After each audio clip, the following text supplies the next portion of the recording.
New Year's Eve 1958 in Havana, Cuba. Things aren't looking so great for Fulgencio Batista, the country's military dictator. It's been a rough year, and the rebels trying to overthrow him, led by Fidel Castro and Che Guevara, are getting closer and closer every day. After a massive military defeat over the summer, he holds a fake election in November to try to salvage his regime. This was it, though, for the U.S., who had backed Batista, as the U.S. ambassador to Cuba tells him that not only would the U.S. not recognize this new government, but that he's clearly lost control over the country and it's time to retire. Batista gathers a rumored $300 million and decides to flee in the early morning hours of the next day, January 1st, 1959. Castro and company are about to take control. And the U.S. government are not the only ones caught off guard. There's another powerful U.S. institution that are very concerned to see how things are going to shape out. And that's the American mafia families. The Godfather Part 2 wasn't a documentary, but there's a lot of accuracy there. See, a mafia syndicate made up of some of the biggest names in American mafia history have heavily invested in Cuba during Batista's reign. They have a plethora of hotels, casinos, and other businesses, including the narcotics trade, that have been printing money for the mob for years. But now, their cash cow is at stake, and it's up to the mob's point man in Cuba, Florida mob boss Santo Trafficante Sr., to make sure that everything is all right and the mafia will stay making money. Trafficante is mafia royalty. His father, Santo Trafficante Sr., had been a powerful crime boss that ran things in Tampa, Florida for decades, but also recognized that there was huge potential money-making opportunities in Cuba. He'd actually sent his son down to Havana in the 40s to suss things out and set up a mafia-run casino. Junior had taken over the Tampa Bay Mafia leadership in the 50s, also making deals with heavyweight New York mobsters and on the national front. They called him the Silent Don, and you know how it is, like the Gene lasagna. He had things running smooth in Cuba for a minute, and he's been playing both sides, supporting Batista, but also supporting the revolutionaries like any good politician. But Castro has other ideas. He's no fan of the casinos, the luxury hotels, and everything else that goes with it. Everything is about to go very wrong for the mafia's Cuban enterprise. In fact, things go so wrong that Santo Trafficante Jr. soon finds himself in a different type of alliance. It includes other organized crime figures, but also the CIA, and has one shared goal: assassinate Fidel Castro. This is the Underworld Podcast. Dale.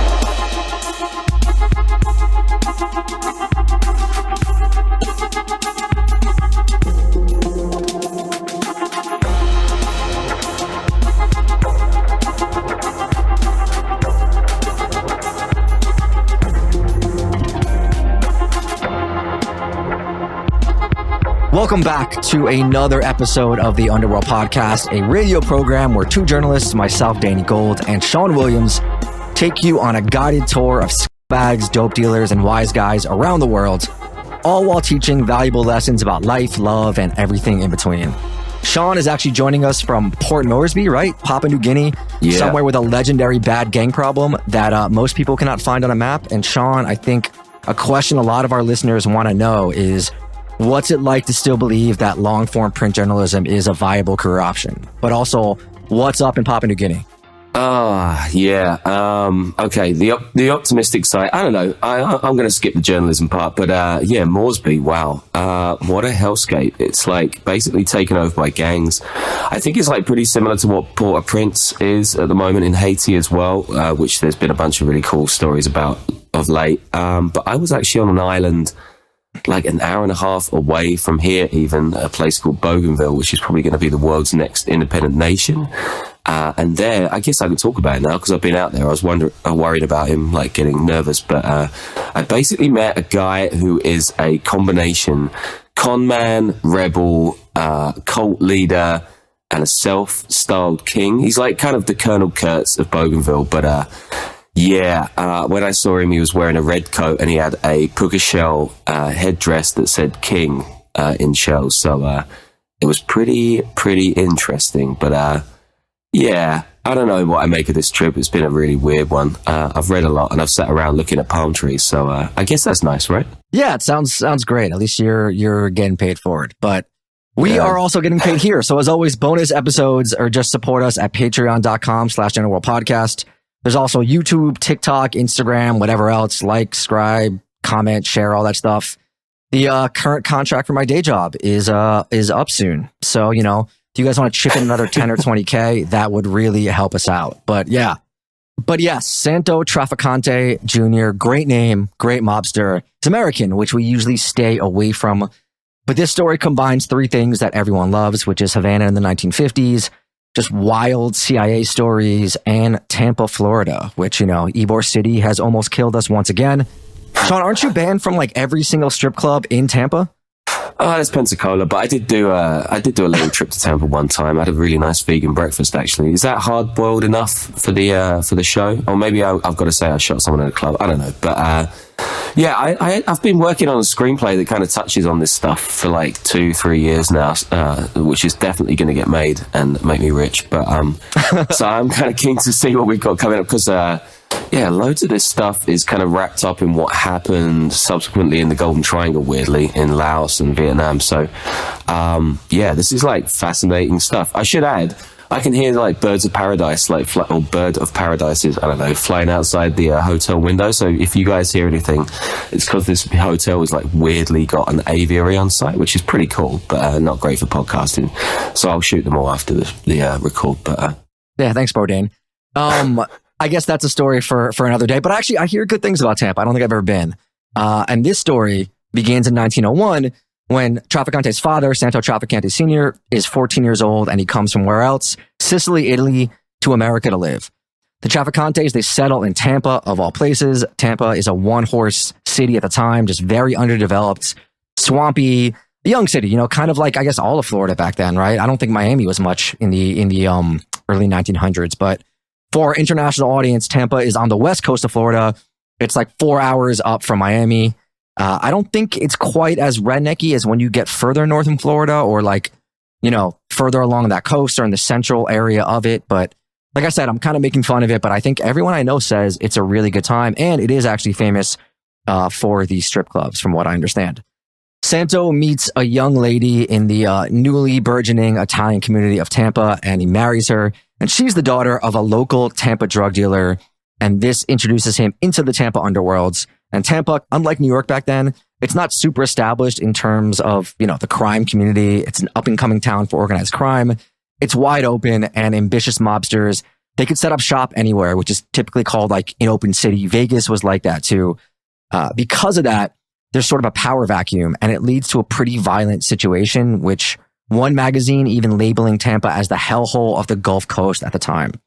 So our man Santo, he opens up shop. He starts the sort of small-scale Spanish-style lottery called the Bolita. I went into this in depth, I think, in the episode we did on the Cuban Mafia up in New York, and actually in Miami too. It was called The Corporation. I was way back. That might have been like even a year or two ago. It's a good episode though. But I think I also talked about how my neighbors still kind of run numbers out of the bodega. They still do the Bolita, but it was like $1 billion industry, billions of dollars of industry, all in the US back then. Without getting too far into it, it's an illegal lottery, basically. It's a lot of fun if you get bored with falling one leg short on your parlays every single weekend, every goddamn. Oh, wow. You really lost me. Is that like going to Mecca Bingo Hall or something? I'm going to assume yes. I don't know what that reference is, but is what? Is Bolita like that? It's like a lot. It's like a lottery. It's Bolita, yeah. It's basically not, you know, it's the same thing as a lottery, just run out of bodegas and like storefronts and cool. Done illegally. But yeah. Trafficante's successful operation impresses the most powerful Italian mobster in the city, this guy Ignacio Antinori, who is a massive drug trafficker. And Antinori invites the young Trafficante to join his crime family, and they expand the Bolita to all of the Gulf Coast. Trafficante starts to rake in the cash at this point.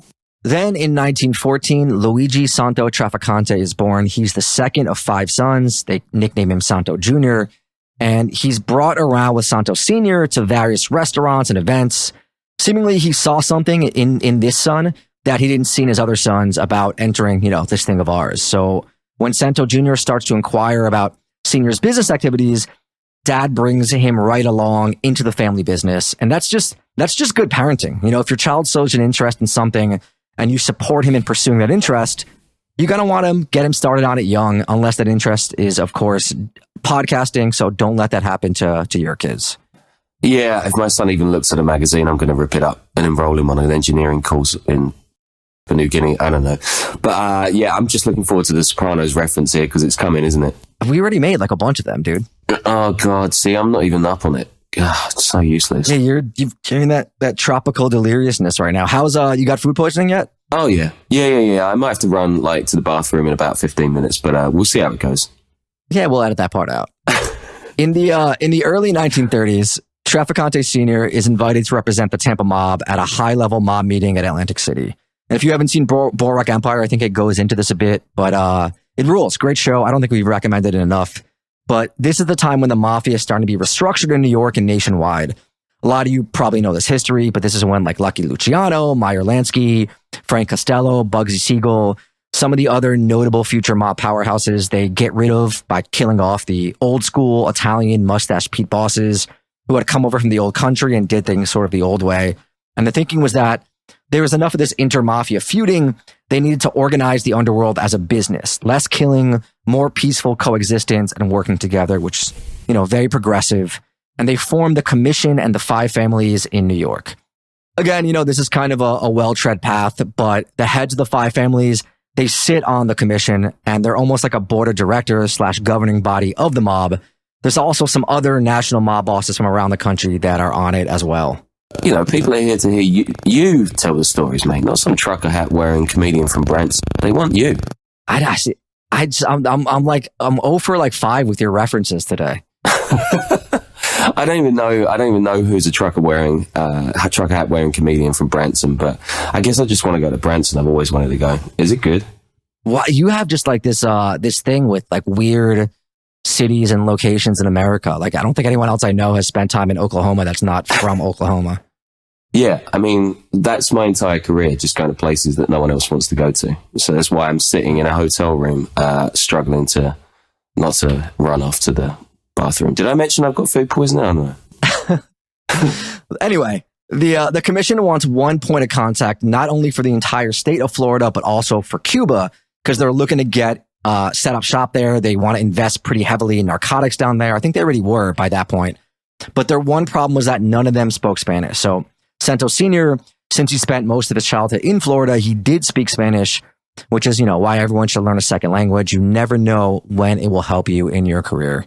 Yeah, just learn Spanish, basically. Don't bother with the other ones. So he also speaks Italian and English, of course, which makes him the perfect go-between for New York mobsters, since back then, not only did they not speak Spanish, some of them barely spoke English. But these dealings with the New York mob guys and him getting in good with them, it really helps grow his power and influence in the national mafia landscape because they were so powerful. They just had this outsized influence.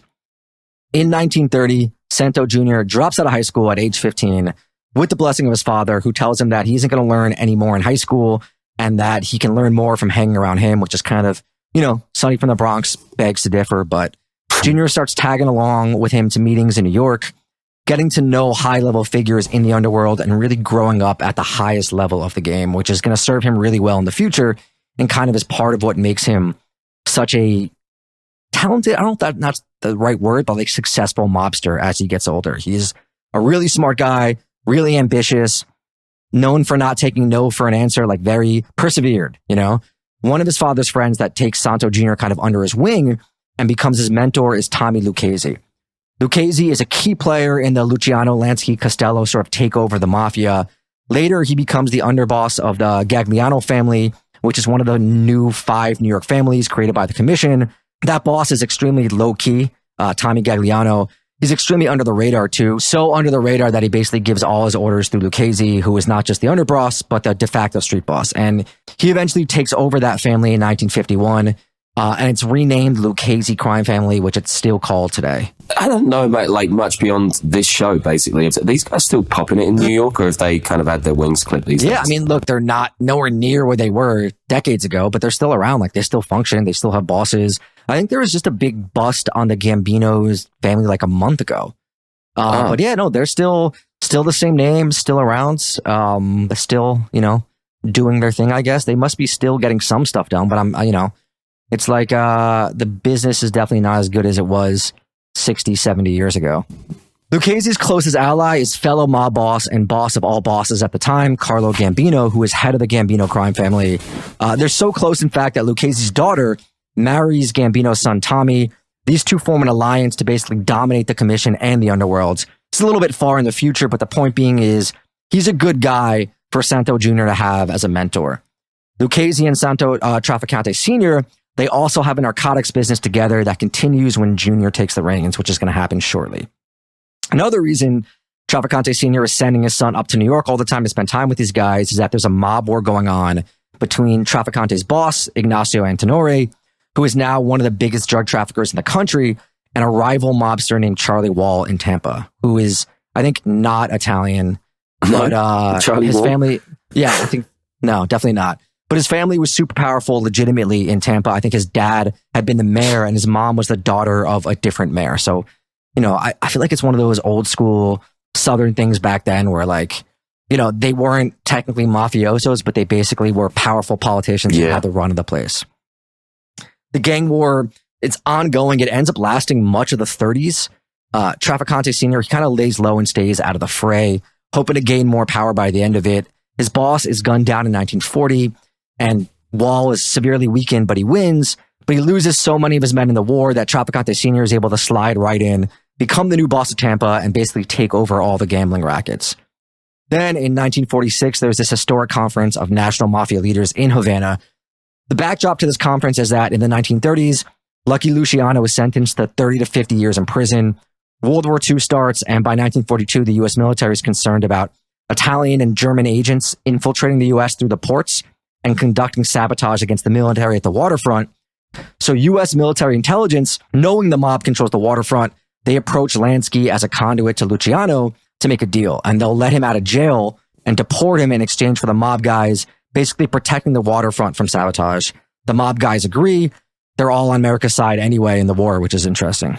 Yeah, I've been researching a crazy American guy who lived out in the Golden Triangle. He's going to pop up in next week's show actually as well. But his Hungarian family was basically blacklisted after Pearl Harbor.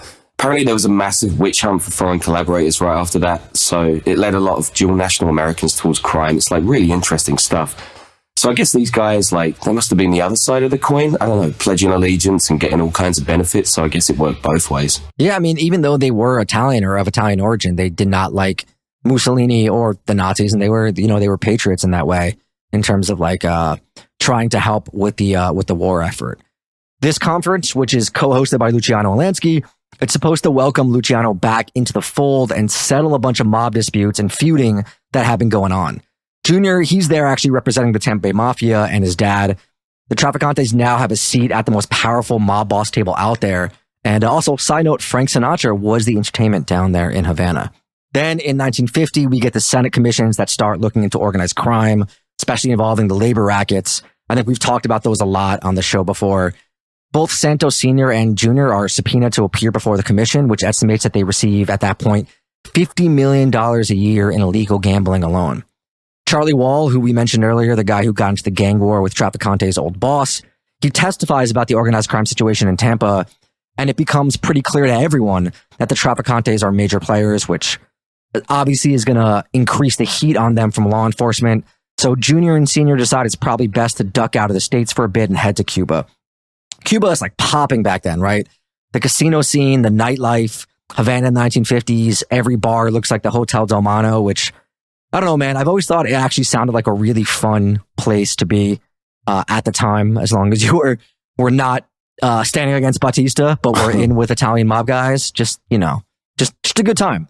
So celebs like, Marilyn Monroe, Frank Sinatra, they're going down there to perform and to party. For years, Santo Sr. has been funneling mob money to Batista to keep the local authorities away from their big narcotics trade. So they're super well connected and kind of free to do what they want. Yeah, wasn't that one of the biggest things that pissed off Castro as well, that Cuba was suddenly overrun by all these flashy Americans and mobsters? I mean, I guess if he just liked big band tunes instead of whatever he liked, the whole world could have been a lot different. I don't know. I mean, obviously, I don't think he was a fan of them or luxury hotels at the time, but I'm not sure. Was he there? Or was he already in rural areas fighting when that really became a thing? I don't know. But yeah, that I'm pretty sure he was. Did you read that somewhere? Yeah. I mean, it makes sense. Santo Sr., who was already in poor health, gets diagnosed with stomach cancer and basically is on the way out. He starts handing over the reins to Santo Jr., who's obviously been training for this day since he was a kid. And the Trafficantes are then making their move back to Tampa because the heat has died down. Santo Jr., he's like a very well-read guy. He has nerdy glasses. He's well-groomed. He isn't like this is something that a FBI guy said to me once. He's not a D's, Dem, and Does type of gangster. He's kind of a class act. So he's not a thug. He's very low-key. He's even described as kind by some people. And he's very respected, not only by other mafia figures, but also by legitimate businessmen who recognize that he's sharp as hell. And it kind of makes sense. Other mafia guys rise through the ranks by being on the street. When he was in his youth, he's already attending high-level meetings with his dad or in New York shadowing other high-level guys, like a very solid mafia internship. And just a real princeling who was groomed for leadership since he was a teenager. Kind of like, I don't know, it reminds me a little bit of YouTube mafia sensation Michael Franzese with the gas tax. I mean, is our podcast the only one that he's not been on? I feel like he's been on every single podcast in the world. And I think there was a time when my YouTube algorithm was half, I would say, like Michael Franzese videos. But yeah, go him. Well done. I mean, he really lived the life, so people like his shtick, and he's a content creator, man. Like, you got to give him credit. He does like movie reviews of mafia movies, of what's real. Like, he really knows how to. Yeah, I love that. I think, good for. I mean, I can't watch it, but good for him. He's making money. So now the Trafficante family, they've always been a lot smarter than some of the other powerful families. Like, they didn't really have that many members, whereas the big five families in New York, they had hundreds of made members and thousands of associates.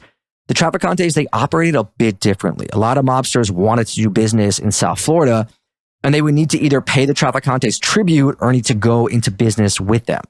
So they had this big national backing, so they got a piece of most of the pies that happened in South Florida, which was kind of a booming industry at the time. They didn't completely control the area like the Chicago outfit controlled Chicago. It was just like this different sort of power. But again, you did not want to cross them. Junior gets back to Tampa. He's pretty much the boss of the Trafficante family at this point. There's another mobster, though, by the name of Jimmy Lumia, who had taken over some of the Rackets when they were gone. And one of Junior's first moves is killing him and seizing total control of the South Florida underworld and Tampa. Takes him out. He hunts down the remaining mobsters in that faction. He kills them one by one. The cops basically know it's him at this point, but the hits are really professionally done. And they just can't hang a charge on anyone. So in 1953, there's this attempt to actually take out Santo Jr. While he's in his car, they pull up alongside him and fire a bunch of shots, but he survives with just a graze. And it actually turns out to be his dad's old rival, the washed up Charlie Wall, who gets murdered a few months later. But at this point, the Trafficante family is just completely in charge of the whole state. Santo Sr. dies in 1954. He has a very low-key funeral in typical Trafficante fashion. Junior is now officially the new boss of Florida. And the transition is pretty smooth because, as we mentioned, he was well respected, well liked by the Commission of National Mob Leaders. And even his own crime family really liked him and respected him, despite the fact that he was, for all intents and purposes, a Nepo baby. So 1958, he returns to Havana and discovers it's not the same place that he left. Everyone is on the edge, and the rebels have been making huge gains. And by that point, the mafia owns most, if not all, the casinos in Havana. And they've been paying off Batista for a while with that, too. They're raking in an estimated $100 million a year. I actually busted out the inflation calculator for this one, and it's over $1 billion in today's terms. So they're doing quite well. Even though, they have partners with other mafia bosses across the U.S. in those casinos. They also control prostitution, other vices that went along with the casinos, drugs, loan sharking, everything. And several mobsters like Meyer, Lansky own hotels down there too with them. So there's a lot at stake with this revolution that's happening. And Junior, as the mob's point man in Cuba, is responsible. Yeah, I feel like this is a pretty easy sell for the commies, no? This is pretty easy stuff for Castro just to point and wave his finger at. I mean, I don't know. I prefer hanging out in casinos and luxury hotels, but I don't know. Maybe I'm just a patriotic American, Sean, unlike you. But yeah, I think that was, I think, definitely part of Castro's, rise to power, right? He was pointing at all the rich people that were exploiting Cuba and what was going on there. Here's what Trafficante says of the day Castro took over. This is from the website of a movie that's actually being pitched about Trafficante, and it doesn't say where they got the quote from, but here we go. Quote, "Well, even before Fidel reached Havana, because he didn't come down from the mountains until after Batista had left, and he had a walkathon, you could call it, from the mountains to Havana, and they kept interviewing him, and he kept saying the casinos would close, statements to that effect. The casinos closed without even being notified officially to close. Everything was in turmoil. There were people all over the streets breaking into homes. There was complete enmity, and the only thing at that time was to try and stay alive. I mean, the woke mob just walking and cycling everywhere. God, buy a six-wheeler, libtards. Yeah, you're swinging and missing today, man. You were getting funnier for a long time, but I just feel like something about that tropical weather and that food poisoning is just really... Yeah, I mean, I've been sitting with no one but myself for company. Can you imagine how awful that is? Yeah, I mean, I was encouraging you, I think, to start with your stand-up career sometime with the last 6 months, but now I feel like I'm gonna downgrade that to no encouragement and actually encourage you to not make jokes anymore. We get to 1959. Batista's out. Castro is in control of Cuba. Castro, though, being a commie, he does not play ball with the mobsters and starts closing down the casinos and some of their hotels. Junior, though, he still thinks he has a shot, but those fantasies come to an end when he's arrested in Havana on unknown charges 2 weeks before his daughter's wedding is supposed to take place in the city. This arrest happens when Castro and his men were executing hundreds of people by firing squad, and so the news kind of sends shockwaves throughout the underworld, and no one really knows what Junior's fate is going to be. His wife, Josephine, though, is from a very politically well-connected family in Florida, and they somehow get the Cuban authorities to let him out on a furlough to attend the wedding. But right when the wedding is over, he's sent back to jail, and unlike Johnny Sack, he did not cry like a woman.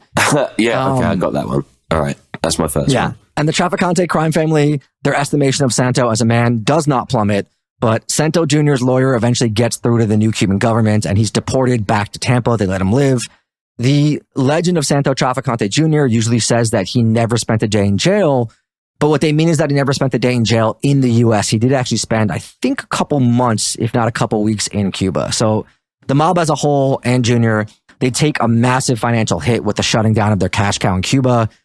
You know, famed mobster Meyer Lansky actually said that Cuba financially ruined him, though I think he ended up doing pretty okay. Junior loses casinos and hotels, but unlike the Lanskys in the Underworld, he's continually taking money out of Cuba when business was good. You know, the guy was sharp, unlike, say, you know, if you had some money in crypto that was skyrocketing and you just kind of let it sit there thinking the number only goes up, but it doesn't, Sean. The number also goes down a lot. So take profit, Sean. Take profit. Look, I'm going to keep hold of my hex, all right? Yeah. But anyway, Trafficante, he's not hurt as badly as the others. Over the next few years, instead of rushing to Vegas like some of the other mobsters, he instead scouts other locations in South America and the Caribbean. He's got people in the Bahamas, Ecuador, Venezuela, and other locales. He also spends a lot of time setting stuff up in Miami, just running things there, getting the Bolita and the nightlife spots happening. Says that movie website again, Trafficante used his political connections to smooth over immigration issues and zoning regulations and helped wise guys cut through the red tape of state regulatory bureaucracies to obtain liquor and other licenses. All right. Yeah, he's just helping out small businesses. Right, exactly. The corruptible law enforcement political element was as present in Miami as it was in Tampa. The Miami Police Department was riddled with corruption in the 50s and 60s. Miami was wide open, and Trafficante had placed himself in a strategic position to gain the best advantage from the situation. He called the shots and pulled all the strings in Bolita. So yeah, the 60s is also when the CIA stuff and the assassinations, all that stuff starts to happen. And just a note from before, Trafficante was part of the conspiracy theory of assassinating JFK with Carlos Marcello that we discussed in the Marcello episode at length from a few back. So if you're interested in the JFK stuff, go back and listen to that. But let's talk about the Castro plots now, which, you know, it's always an interesting thing. Like sometimes you hear the more outlandish, like silly shit with situations like this. And I'm kind of like, you know, were steps actually taken? Or did the office sort of wackadoo shout out some suggestion like we should train possums to carry knives and attack him at night? And everyone's like, yeah, okay, Carl, great idea, but no one does anything. But I think in this specific case, there actually were some steps taken, and it's legit. Yeah, I mean, I want to go out with Carl. He sounds like a hoot. Yeah, you know, there's always one guy like that. So the reporting we're using here for the CIA-Mafia team, it actually came up again in a recent Politico magazine piece. But in the mid-70s, the CIA-Mafia plot became known to the general public through some Senate committee hearings. But it isn't until 2007 that the CIA admitted that the director at the time offered the mobsters a bounty. That document was released in 2007 with a bunch of others because the CIA was under pressure during the Bush presidency for war on terror stuff. And the document declassification dump is called The Family Jewels, and it's about CIA wrongdoings between 1959 and 1973. So yeah, there's a lot there, and it's a time-honored American tradition that if you are president under some scrutiny, you release old CIA stuff to distract the public. And this brings us to the 2018 Political magazine article. After more documents come out in a bunch of stuff that Trump releases, about the Kennedy assassination, and we get the full picture. So unlike the JFK stuff, this isn't a conspiracy theory. Like, it's just an actual thing that the CIA and the mafia were trying to get up to. The plan to get rid of Castro was originally initiated under President Eisenhower, but was embraced by JFK when he took office as well. It's unclear how much either president knew about the details, the specifics, but they both really wanted Castro gone. The released classified files call for, quote, a sensitive mission requiring gangster-type action, which is, I don't know, just a cool way of describing everything, right? Yeah. Because the CIA was reluctant to get any blood on its hands, which, that's why they used these guys. Doesn't really make any sense, though, if you think about what the CIA and the U.S. did, like in the 50s and 60s and 70s, but whatever. They definitely got blood on their hands. It also doesn't make sense to hire mobsters either because they do mob hits, right? They're not sophisticated political assassinations of foreign heads of state abroad, but nevertheless, the CIA thought this was a good idea. Oh, yeah, they were like gagging for this stuff. It was all wrapped up under this project called JM Wave, and it was actually a blueprint for a bunch of stuff the agency winds up doing in Laos and Vietnam. They even had their own James Bond Q character, this like meat-packing fortune heir who just like show up proposing wacky ways to get Castro high or embarrass him or kill him. And that's when you've got your possums with knives or your exploding cigars, poison salt shakers, LSD vaporizers. I mean, this is like a pretty wild time. And Bobby Kennedy, he's like the most hawkish of the lot of them, actually. Some of the stuff he was proposing was insane. Wait, so did the exploding cigars and poison salt shakers and LSD stuff, did that actually go further than like notes in a meeting? Like, were there any logistics put in place for that? Yeah, they actually... so the first time they did it, it was a cigar that you'd smoke and you'd just get like a hallucinogen or something. And then this guy came along, I can't remember his name, the meatpacking fortune heir, and he was like, no, I'm going to make like a mini detonator. They were just, I don't know, they were kind of kooky, but they did definitely do that stuff. Wasn't there one where they're going to try to make his beard fall out to ruin his virility as a man, which as someone who's had part of my beard fall out, it would have had a negative effect on him, I'm sure. So there's other mobsters involved in this plot. The first is Sam Giancana, who's the Chicago outfit boss, who had casino interests in Cuba and is one of the most powerful mob bosses in the country. And the other is John Roselli, aka Handsome Johnny, which I mean, it's the ideal nickname for a mobster for anyone. He was a member of the Chicago outfit. He was the mobsman in Hollywood for a while, and then he shifted focus to be the mobsman in Vegas after they increased their investment there when Castro gave them the boot and they wanted to get casinos up and running. Roselli and Giancana, they're pals, and they often go out together and party, and both are friends of Trafficante Jr.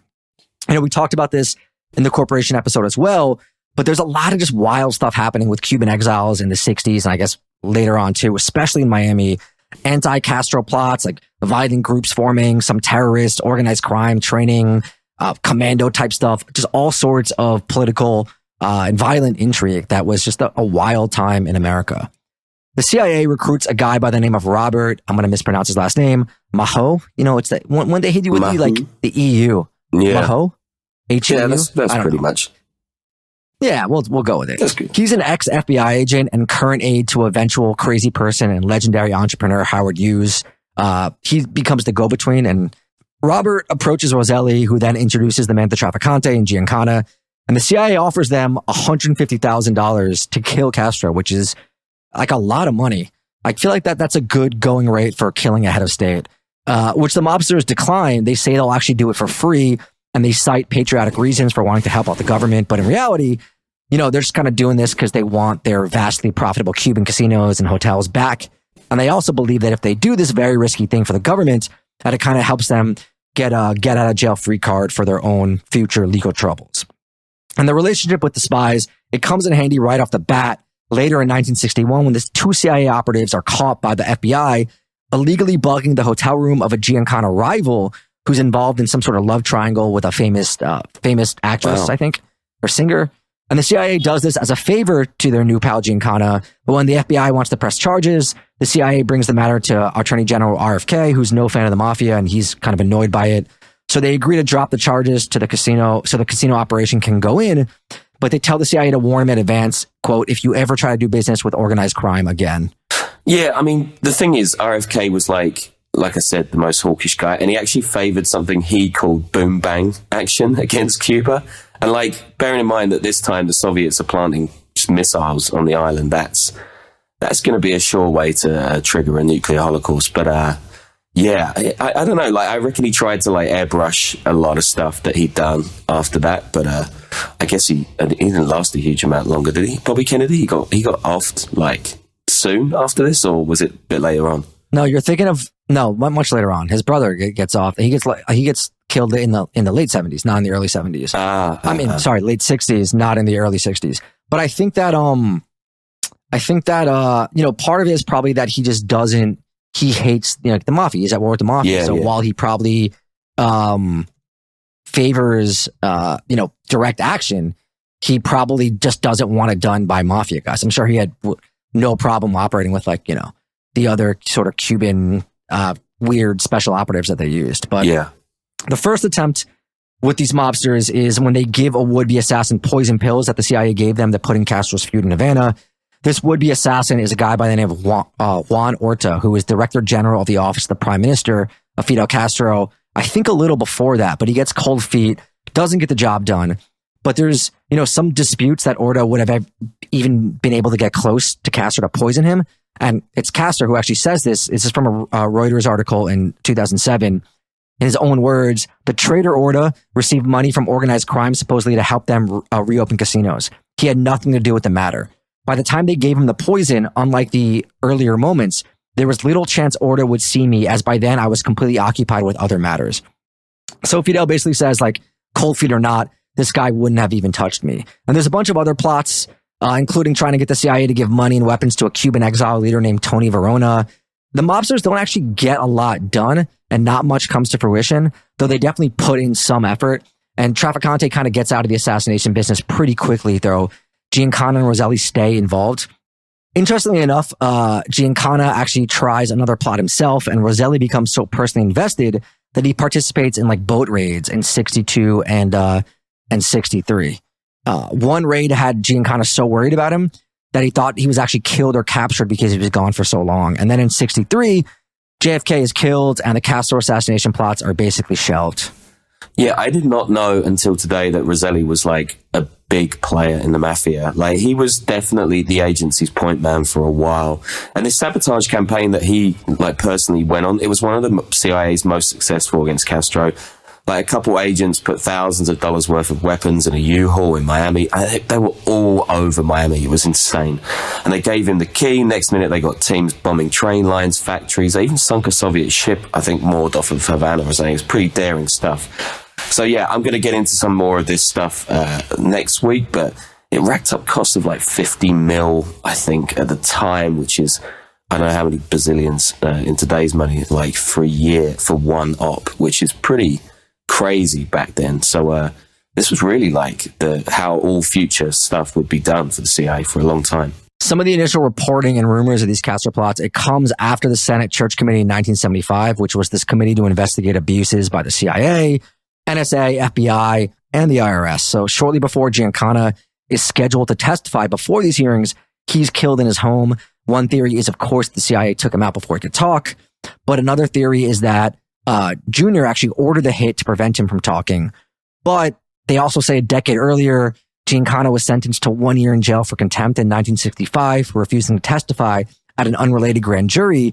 And during that sentence, he was demoted from boss by the real longtime power boss of the Chicago outfit, Tony Accardo and Paul Ricca, I think is how you say his last name, who were the real guys basically running Chicago for 40 years. And the only reason Giancana got the official title as boss in the first place was because Accardo thought he was getting too much heat from the IRS in the 50s and had him be boss. But Giancana's boss, he's very flashy, he hangs out in nightclubs, he's in these weird love triangles, all sorts of nonsense. So after his jail sentence is up, he flees to Mexico in 66 to supposedly avoid more grand jury testimony, but probably because the mafia exiled him and Mexican authorities arrest and deport him back to the US in the summer of 74. Once he's back in the States, he starts kind of talking and running his mouth about getting back in the action and wanting his cut of the pie. And an unnamed mafia source in the New York Times said that Sam wanted to reassert his authority after 10 years, but everything had changed. So while a CIA hit of the Trafficante hit would have worked out better for this episode, I actually think it seems pretty clear that the outfit were the ones to take him out. Handsome Johnny Roselli does testify at the church committee, and according to a 1975 New York Times article too, tells the committee he was recruited by the CIA to assassinate Castro. The article said he appeared to the committee under heavy protection, and then he testifies at a 1976 Kennedy Assassination Committee in April of that year, and is scheduled to testify again 3 months later, but he's reported missing as of July 28th, 1976. His body is found in an oil drum floating near Miami a few weeks later. And, here we go again from a New York Times article in 1977. Quote, there was no shortage of suspects ranging from the CIA to Cuban agents and the mafia itself. Yeah, I think he was one of 18 people who died mysteriously either just before or just after they were going to testify at one of these things. So I'm not saying aliens did it. I'm just saying these are facts. Yeah, the article goes on to say that mafia leaders were upset with Roselli dating back to his testimony in 71 through another mafia-related trial. And 3 guys went to jail because of that. And the mafia basically started thinking that Roselli was talking to the feds. And it further says that Roselli's murder was approved by the commission shortly after he testified in the Senate committee in 1975, but that it was ultimately the Chicago outfit's call.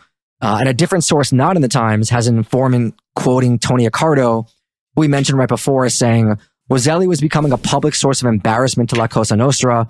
Authorities believe it was a member of the Trafficante organization who was able to lure Mr. Roselli to his death. So Trafficante actually testified at some of these Senate committees in the 70s about the JFK assassination and other ones.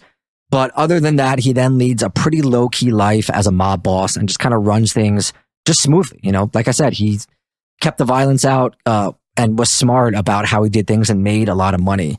In 1983, though, he's indicted on charges that stem from a $2 million FBI sting operation conducted between 1979 and 81.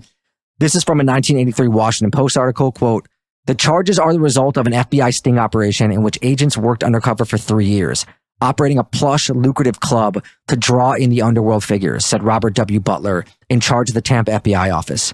He, along with 11 other mobsters from the Bonanno, Gambino, and Lucchese families, are indicted on conspiracy and racketeering charges.